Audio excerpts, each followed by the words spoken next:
25 février, anniversaire de Sizia Ziké, putain. Sizia Ziké, avec un tréma sur le E, à ne pas oublier, s'il vous plaît. Né le 25 février 49, au Maroc. Il aurait eu 77 ans s'il ne s'était pas éteint d'une crise cardiaque à Bordeaux en 2011. Alors il a un sacré pédigré puisqu'il est fils d'un légionnaire marocain et d'une grecque. Voilà un mélange explosif, n'est-il pas? C'est un homme que j'ai lu dans mon adolescence, entre 15 et 18 ans, et qui m'a totalement enivré. Après une enfance à Bordeaux qui l'a conduit à faire 2 ans de prison à l'âge de 15 ans, il s'est engagé dans la Légion étrangère. Je vais très vite, hein. Il a ensuite passé 3 ans en Argentine où il a fait du commerce d'objets d'art précolombien. Et puis il s'est établi à Toronto où il a dirigé des casinos et il a subi une tentative d'assassinat. Ce qu'il raconte dans l'ouvrage Parodie, qui est le 3e de cette trilogie, mais qui, sur le plan biographique, est le premier. J'aime beaucoup la manière dont Ziké, regardez-moi cette gueule, dont Ziké termine ses ouvrages, ses autobiographies, hein, puisqu'il a bien insisté pour dire que tout y est exact.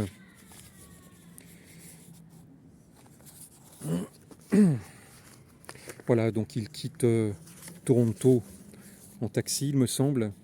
Dans le taxi, sur le chemin de l'aéroport, j'ai vu le soleil se lever, resplendissant, sur Toronto.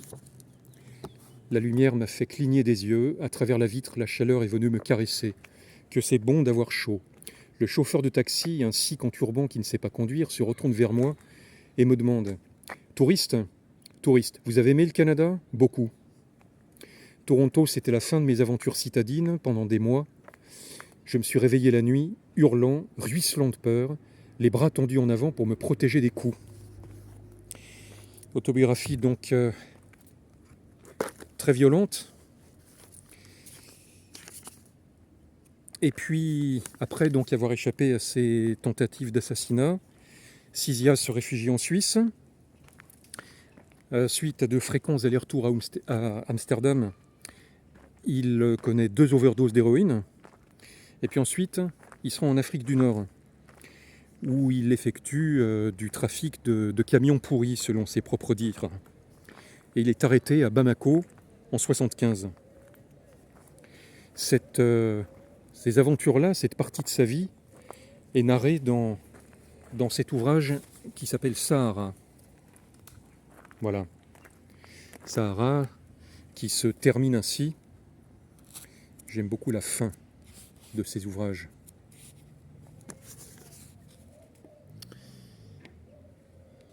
La solution la plus simple est d'aller à Ouagadougou et d'y attendre Chotard, donc un de ses collègues, on va dire. Ce dernier ramassera le cash qui reste à venir sur nos camions à crédit. Jackie n'est pas d'accord. J'en ai assez de l'Afrique. Je ne suis pas long à être convaincu. J'ai lutté, j'ai mis mon bordel, j'ai aidé à ma manière, j'ai épuisé tous les plaisirs, je suis saturé moi aussi. Jackie a sorti un atlas. Son index tombe sur le planisphère. Amérique centrale. On a ramassé l'argent liquide. Chotard s'est vu chargé d'attendre le reste ici avant de nous rejoindre. Et on s'est cassé mettre le bordel ailleurs. Jackie et moi avons continué plusieurs années ensemble. Capone et Joe ont poursuivi leur trajectoire. Albana a trop craché sur l'alcool, il en est mort. Le racisme de l'Indien était prémonitoire. Rentré chez lui, il a trouvé sa femme avec un Africain. Chotard s'est enfui avec l'argent, c'est un chacal. On m'a parlé d'un Hidalgo mort fou d'héroïne qui se baladait en Asie en soufflant dans un vieux clairon. Voilà des lectures qui ravigoraient l'homme de 16 ans que j'étais. Ensuite, donc, il a passé 3 ans aux Caraïbes avec une compagne. Il a eu un fils qui est mort à l'âge de 1 an.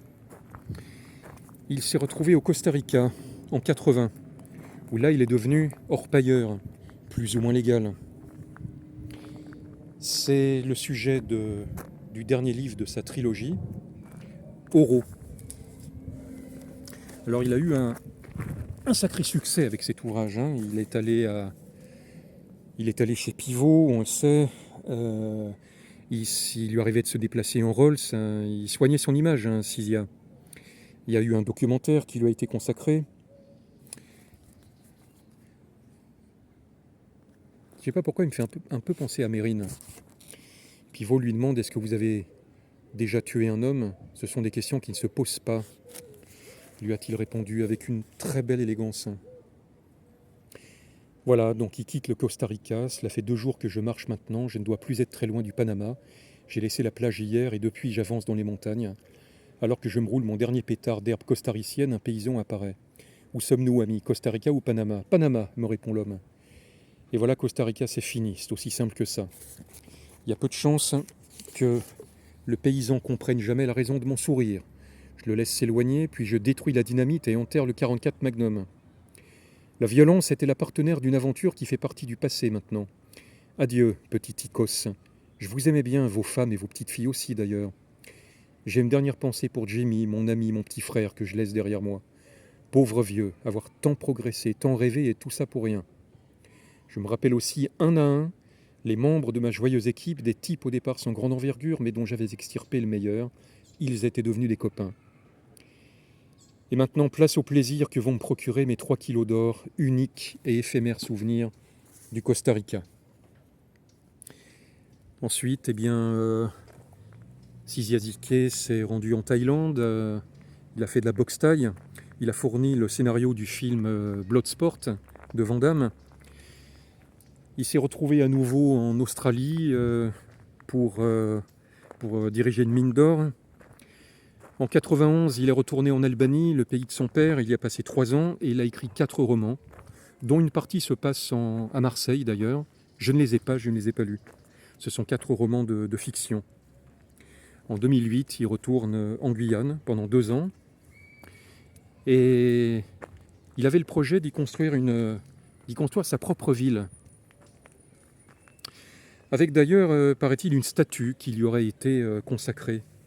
C'est amusant, ça me fait penser à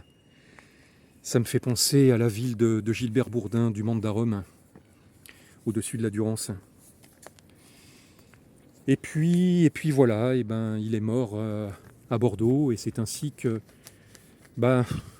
mes rêves fantasmés d'aventure intégrale, d'aventure à l'ancienne, de baston, de baise, de combat et de gloire se sont éteints avec lui pour prendre une autre tournure. Mais Cizia, malgré ton écriture qui laissait tant à désirer parfois, ce n'était pas ça le problème. Je ne suis pas prêt de t'oublier.